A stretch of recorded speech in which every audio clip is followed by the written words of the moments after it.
ఏపీలో కూటమి ప్రభుత్వం దూకుడు మీద ఉంది. ఒకవైపు అభివృద్ధి, మరోవైపు సంక్షేమంపై దృష్టి పెట్టింది. కీలక పథకాలకు శ్రీకారం చుట్టింది. మరోవైపు పాలనా పరంగా కూడా దూసుకుపోతోంది.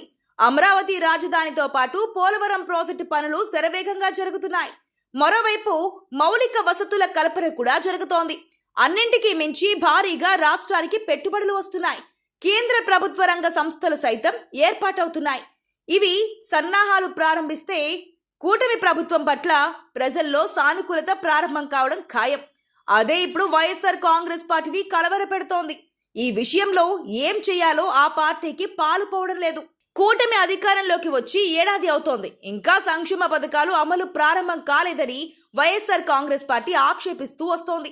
అయితే రాజకీయాలకు అతీతంగా సంక్షేమ పథకాలు అమలు చేసిన ఘనత వైఎస్ఆర్ కాంగ్రెస్ పార్టీది.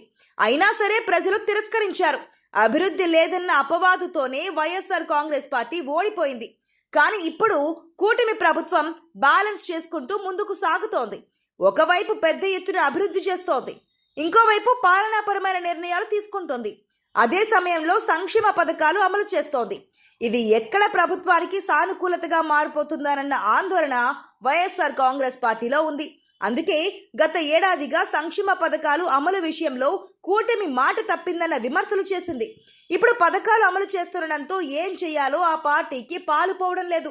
రాష్ట్రానికి పెద్ద ఎత్తున పెట్టుబడులు వస్తున్నాయి అన్నది అందరికీ తెలిసిన విషయం. మరోవైపు కేంద్ర ప్రభుత్వం సైతం ఏపీ విషయంలో సానుకూలంగా ఉంది. కేంద్ర ప్రభుత్వ రంగ సంస్థల ఏర్పాటులో ముందు వరుసలో ఉంది.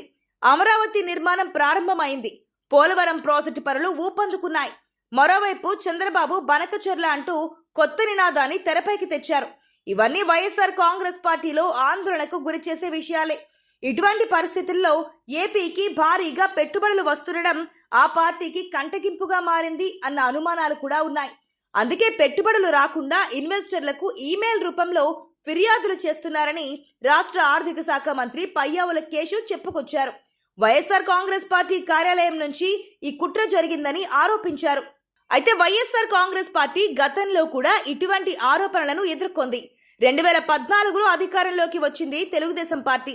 అందరి అభిప్రాయంతో అమరావతి రాజధానిని ఎంపిక చేసింది. అప్పట్లో ప్రపంచ బ్యాంక్ సాయాన్ని అర్థించింది. కానీ అమరావతి అనేది ముంపు ప్రాంతమని, అది ఏమంత శ్రేయస్కరం కాదని వైఎస్ఆర్ కాంగ్రెస్ పార్టీ ప్రపంచ బ్యాంకుకు నేరుగా ఫిర్యాదులు చేసింది.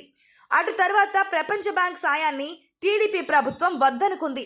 అయితే ఈసారి మాత్రం కేంద్ర ప్రభుత్వం షూరిటీతో ప్రపంచ బ్యాంక్, ఏషియన్ డెవలప్మెంట్ బ్యాంక్ నుంచి 15,000 కోట్ల రూపాయల నిధులు విడుదలయ్యాయి.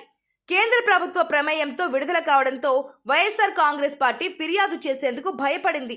అయితే తాజాగా పెద్ద ఎత్తున పరిశ్రమలు ఏపీకి వస్తున్నాయి. ఆయా యాజమాన్యాలకు వైఎస్ఆర్ కాంగ్రెస్ పార్టీ కార్యాలయం నుంచి పెద్ద ఎత్తున ఫిర్యాదులు వెల్లువెత్తుతున్నాయని మంత్రి పయ్యావుల కేశవ్ ఆరోపించారు. అయితే అలా పరిశ్రమలను అడ్డుకోవడం ఏంటనే ప్రశ్న వినిపిస్తోంది. దీనిపై వైఎస్ఆర్ కాంగ్రెస్ పార్టీ డ్యామేజ్ అవ్వక తప్పదు అన్న కామెంట్స్ కూడా వినిపిస్తున్నాయి.